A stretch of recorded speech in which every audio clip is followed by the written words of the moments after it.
আসসালামু আলাইকুম। আজকে রান্না করেছি ভুনা খিচুড়ি মুগ ডাল দিয়ে। এর জন্য লাগবে পোলার চাল, মুগ ডাল, কিউব করে কেটে রাখা আলু, আদা রসুন বাটা, পেঁয়াজ কুচি,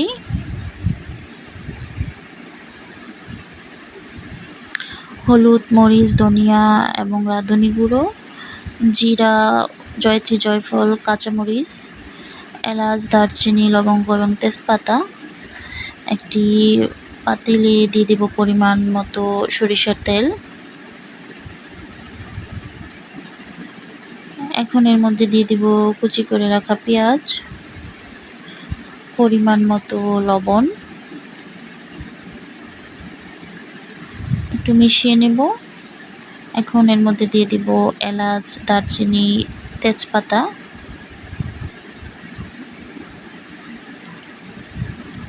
ভালো করে ভেজে নেব 2-3 মিনিটের মতো।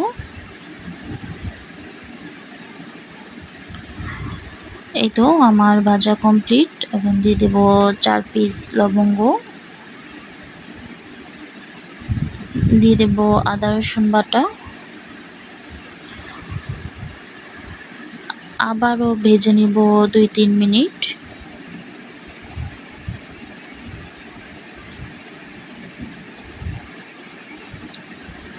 এখন দিয়ে দেব হলুদ, মরিচ, ধনিয়া এবং রাঁধুনির গুঁড়ো,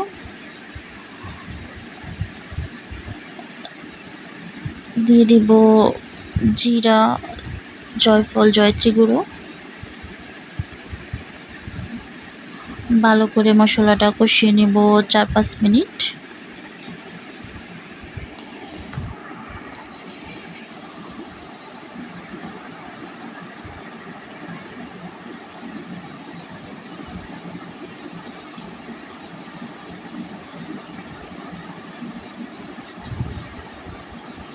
মশলা কষানো প্রায় শেষ। এখন দিয়ে দিব কিউব করে কেটে রাখা আলু, আস্ত কাঁচামরিচ। মশলার সাথে ভালো করে মিশিয়ে আবারও 3-4 মিনিটের মতো কষিয়ে নেব।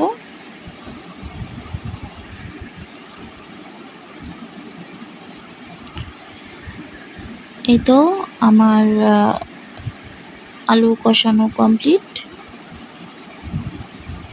এখন এর মধ্যে দিয়ে দেব ধুয়ে রাখা পোলার চাল আর মুগ ডাল।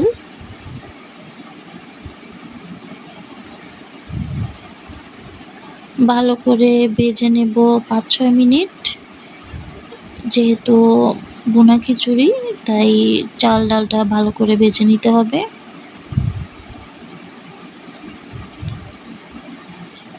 আমার ভাজা মোটামুটি কমপ্লিট। এখন দিয়ে দেব পরিমাণ মতো পানি।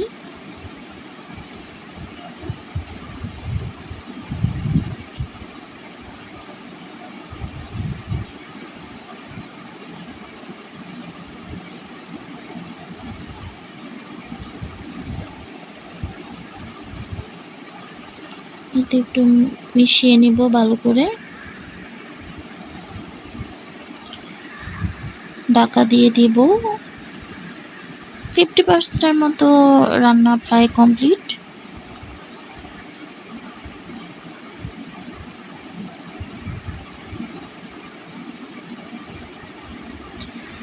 আবারও ঢেকে দিব। এই তো মোটামুটি আমার খিচুড়ি রান্না করা শেষের দিকে।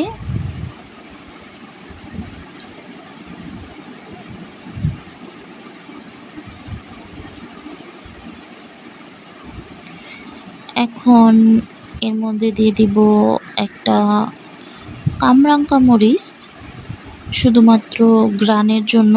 একটা সুন্দর গ্রান বের হয় খিচুড়ির মধ্যে কামরাঙ্কা মরিচ দিলে।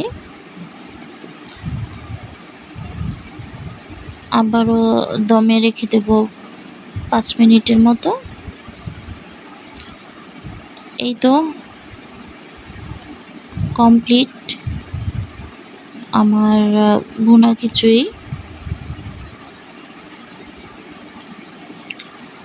খিচুড়ির ফাইনাল লুক সার্ভ করেছি গ্রিল চিকেন দিয়ে। কেমন হয়েছে বলবেন প্লিজ সবাই।